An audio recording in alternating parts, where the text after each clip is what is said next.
calls women fat pigs, dogs, slobs, animals, when he calls women nasty women, when he tells them to shut up, then why are you losing your mind over this? If you are fine with Donald Trump saying all those actually really terrible things about women who are doing their jobs, asking him legitimate questions, whatever it is, why is Natalie Harp like cocooned from any sort of like comments that's not even close to that? Guys, MAGA pundits have become so shameless that they're now going to any lengths to defend the ugly past of their beloved leader, Donald Trump. Last week on Abby Phillip's show, one of MAGA's biggest stooges, Lydia Moynihan, was absolutely wrecked by Abby Phillip when she tried to defend Donald Trump's sexist remarks about women. Guys, one thing is pretty clear at this point. MAGA bootlickers like Lydia Moynihan or Scott Jennings, these people have absolutely zero morals or ethics. They will defend anything and everything for Trump.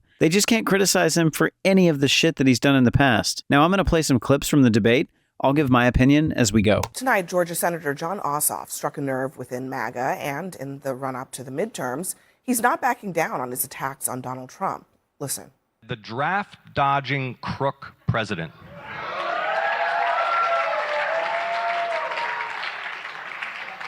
who has plunged our nation recklessly into a war he knows not how to end or to win, I would address the president's few remaining supporters to contrast his promises with the results you've been delivered.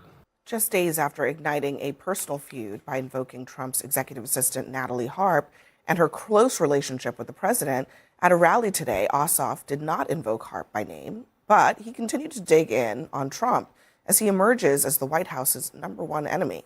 I've got 2 little girls at home. Eva is 4. Lila is 1.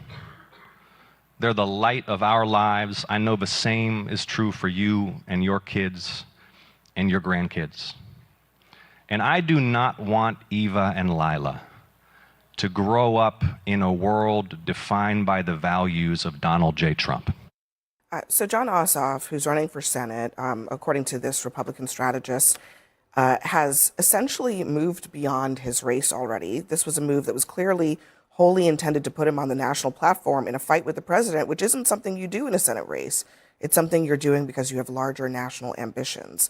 It's like bypassing the playoffs and getting into the Super Bowl. I mean, and if that's his goal, the Trump White House has really given him a leg up. They have really made him the most talked about Democrat. I mean, like Trump will go back and forth with any Democrat, I think, in any state. I do think Ossoff probably is kind of positioning for a potential bigger run, especially because this is a state that President Trump did win in 2024 and that he narrowly lost in 2020, where Jon Ossoff did win in the runoff. And so I think if John thinks that if he can win this upcoming race, his first full term in a regular race, that would make him a viable candidate for Democrats nationally by saying, look, I won a state that Donald Trump also won, and I beat someone who was backed by the president, who won Mike Rogers won, I think, by 12 points in the primary. So if he's able to beat him in a general, I would think Jon Ossoff is probably trying to position himself for that name brand recognition, and this is a good way to start it. It shows you how comfortable he must feel about his reelection right now. That he's able to take these shots. Some of the polls have it as a more than 10 points. Yeah, I mean, this is Georgia. I mean, it doesn't appear that this race is that competitive. So he's able to now go out and do all this other campaigning. And by the way, the only reason why he's in there is because Donald Trump suppressed the vote in the 2020 runoff and basically had 2 Republican incumbent senators defeated. And now it's coming back to bite the president. This is the way. Jon Ossoff has been running a hell of a campaign, and he's been running this campaign since last year. He didn't just swoop in this year and then start campaigning. A lot of times, Democrats will do that. He has been running his campaign out there, putting out paid advertising, constantly on the stump since last summer, setting the narrative. And by going out there and speaking to the issues, I mean, he's speaking to the issues that the people not only in Georgia care about, but he's being very reasonable about issues that are obvious to most Americans when they're looking at the failures of Donald Trump. He is the crook in chief. The guy is a flat out crook, and he is robbing the American people blind. And our economy is suffering for it. He's out here on a personal retribution tour, the tariffs, the war of choice in Iran, All of these issues are betrayals to not only Donald Trump's own people, but to the American people who are going, how did we get here and why? So what Jon Ossoff is doing, I think a lot of Democrats can take notes from, because he's going to be very successful at it, and it's relatable. All right. I'm going to pause here for a bit. Guys, I do not understand how any moral person in this country can support Trump. How can 77 million people vote for a man who was close friends with Jeffrey Epstein for over 15 years? I mean, it just reflects how rotten our society actually is. This is really like some crazy, depressing dystopia scenario from some dark movie thriller where you can just do so much illegal stuff in the past and still become U.S. president. I'm old enough to remember Republicans losing their damn minds over Bill Clinton having an affair with his intern. He was impeached for that and publicly apologized.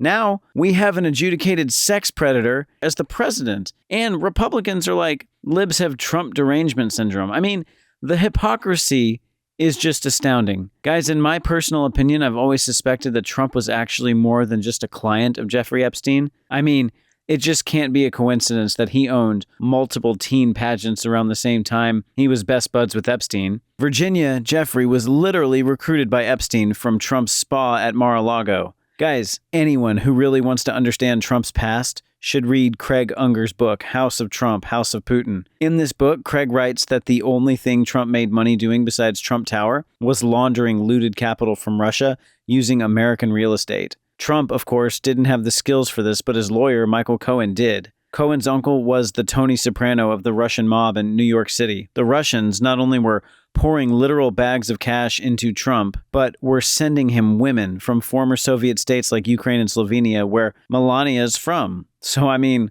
the kind of shit Trump has done in the past and the way the right-wing media defended him is just sick. It would sure be nice if the media would stop pretending that Trump is a clean, moral guy. Guys, not many Americans know this, but about 7 Republican billionaires own over 95% of the news media in America. And I think they bought news platforms for exactly stuff like this, so they can have power and control over basically everything Americans see and hear in the news. Just before we went to break, Tara was saying that Jon Ossoff is the way. He's the way.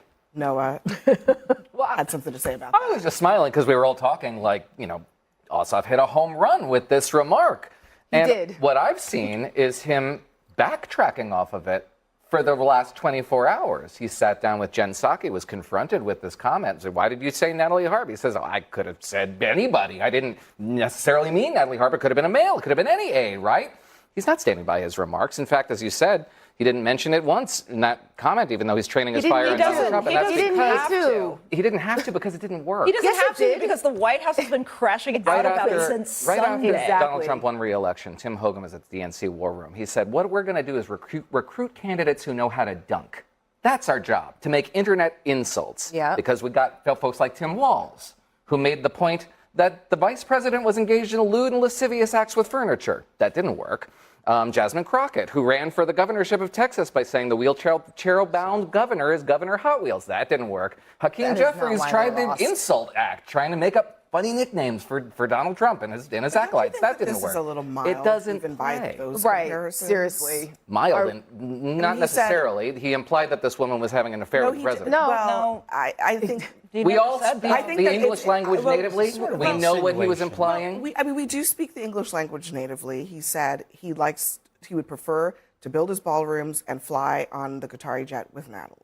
Right. Which is true. Which is true. Because he chose her over his secretary of state. Harmless, innocent. None of us who can deconstruct everything with academic precision have no way to understand the subtext here. Listen, Give me a break. come on. Listen, it was a snarky remark. It was a funny remark, and you know what? It pissed off the White House to the fact that they have been crashing out for 2 days over this, made all of these really nasty remarks. They don't like it. So they can dish it, but they can't take it. So that's how you know it struck a nerve. And frankly, please miss me with the feigning outrage over how an offensive comment this was. And all of a sudden, I guess Republicans are feminists now. Like, stop. I'll pause here for a bit.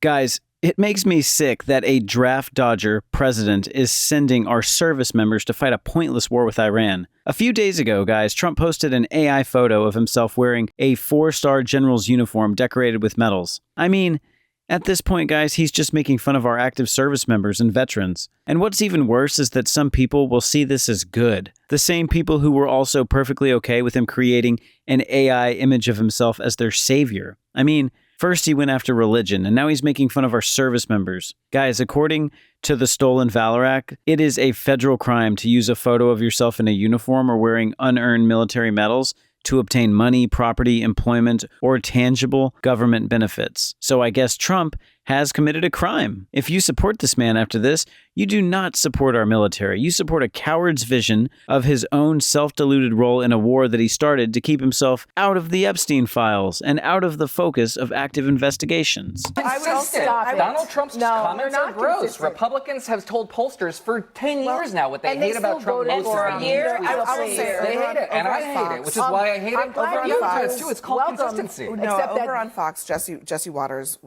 was. He's consistent too in a weird way. He was honest enough to admit that he defends Trump when Trump says way worse things.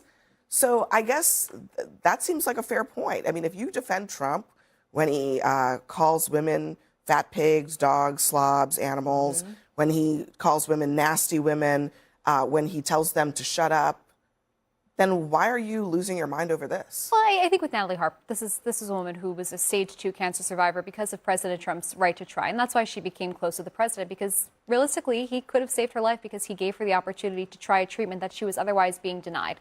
And so I think that this is someone who is not an elected official. She is someone who is in the public or in the private eye, so to speak, because she's not an elected person and she's a young woman. And it implies if John Ossoff believes that, she is having an affair, which was implied, it also suggests does John Ossoff believe that all females who work on political campaigns are, whorish and having affairs? That's of course unfair. Not comparable. The question that I asked you, which is, if you are fine with Donald Trump saying all those actually really terrible things about women who are doing their jobs, asking him legitimate questions, whatever it is, why is Natalie Harp cocooned from any sort of comments that's not even close to that? Well, again, I think it's because this is a woman who otherwise had survived cancer. She became close. The point is she became close to the president after his right to try allowed her to try new treatment that saved her life. It's very interesting to me that earlier in the show we were dismissive about armed servicemen and women jumping off of We weren't dismissive. You're putting words in my mouth. John Ossoff mentions this woman for 1 second, and now we have to wrap an entire bubble of protection around her. A woman who I'm explaining why people say that. Guys, I think it's really funny that MAGA will follow the flimsiest and most unprobable and ludicrous connections to concoct conspiracy theories. But when it comes to Trump, they suddenly have the highest level of scrutiny towards any evidence that makes Trump look bad. Like, they will say Fauci made the COVID virus in a Chinese lab to sabotage Trump's term, but ignore all these connections that Trump has to Epstein. They'll completely ignore the fact that their leader is mentioned more than 38,000 times in the released portion of the Epstein documents. They completely ignore the fact that their leader was best friends with Jeffrey Epstein for a long time. I mean, the hypocrisy is pretty astounding. And secondly, guys, I love the way Ossoff went after Trump. I mean, we need more Democratic politicians taking on Trump in the same language he uses against his opponents. And it really isn't that difficult. All Ossoff is doing is plainly articulating the truth that everyone seems to be scared to verbalize. Trump always backs down when someone punches back. And secondly, guys, I don't understand why MAGA is so butthurt that Ossoff called Trump a draft dodger. I mean, didn't he just state the fact? Didn't Trump receive 5 draft deferments during the Vietnam War? I mean, Ossoff just stated facts and destroyed them. The entire world knows that Trump is a goddamn draft dodger, trying to wage a war in a vain, egotistical attempt to distract the public from the Epstein scandal. And guys, I think Ossoff and other Democratic leaders should talk more about Trump's involvement in the Epstein scandal, because that's one topic that makes Trump get really scared. He hates it when the media and the public start talking about his friendship with Epstein. Democratic politicians should also talk more about how Trump was directly or indirectly responsible for the January 6th riots, which caused the deaths of 5 police officers. And how all of it was done while trying to cheat the system by attempting to overturn the result of a valid democratic election. Guys, to this day, I can't digest the fact that Trump got away with the Capitol Hill riots. I mean, in a traditional, fair, rational, and law-abiding society, anyone who does stuff like that gets to serve multiple years in prison. They most definitely do not get to be appointed as this country's leader. All right, guys, that's it for today's video. Please leave a like and subscribe. I'll see you tomorrow with another one.